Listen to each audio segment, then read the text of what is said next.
synagogue, Jesus went to the house of Simon. His mother-in-law was suffering from high fever, and they asked him to do something for her. Bending over her, he rebuked the fever, and fever left her. Immediately she got up and waited on them. Peter, after responding to God's call, left his home and went behind Jesus. After some time, when he came back home, he might have come with great joy to share his missionary experiences with his loved and dear ones. And he must have thought that he can give all the hospitality possible for Jesus and to the group.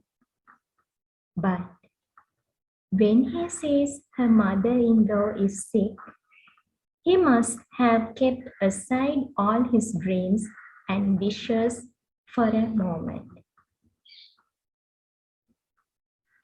Let us look into our lives today. We can be priest, religious, or we can be anyone who have left our homes and committed to his service. Or we can be doctors, nurses, and any other essential workers in health sector or any other sector who have laid their lives bravely to do their service. Or we can be someone who stays far from the country and cannot go home due to the prevailing situation of the country.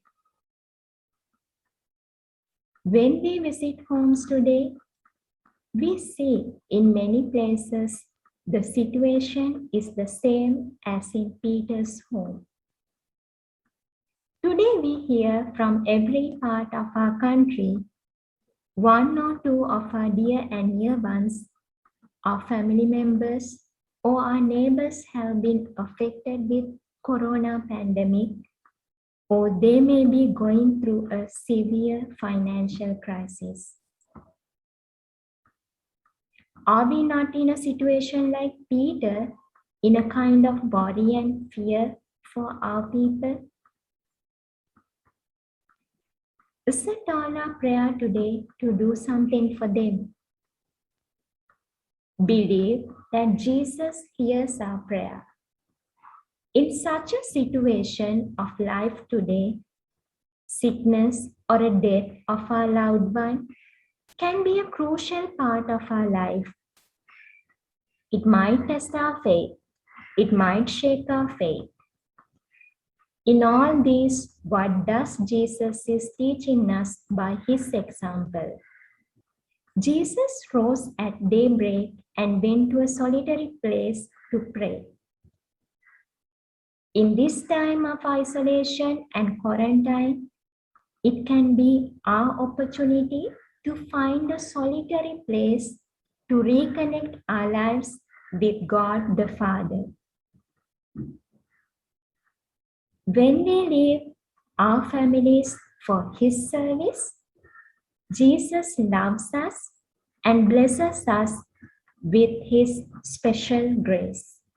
And we pray for one another in this critical moment of our life, where many of them fight between life and death. Because of our sincere prayers, Jesus will surely give strength to our neighbor. This is power of prayer and our complete dependence on him. In my personal life too, I have experienced this power of prayer when my family members were critically ill and went through hard times in life. During those moments of life, the prayers of my sisters gave me strength. First of all, my faith in Lord Jesus was deepened, believing that he will look after my family. Then secondly, this vibration reached my family and brought consolation. With such faith, my prayer life grew, and I realized that I have to pray for one another, especially for those who are affected with COVID.